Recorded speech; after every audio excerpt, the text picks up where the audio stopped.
আল্লাহর কাছে এই ৩ টি প্রশ্ন ভুলেও করবেন না। আল্লাহ সুবহানাহু ওয়া তাআলা অপছন্দ করেন।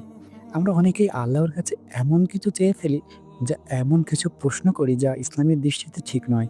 আল্লাহর কাছে ভুলেও এই ৩ টি প্রশ্ন করবেন না। ১. সরাসরি মৃত্যু কামনা।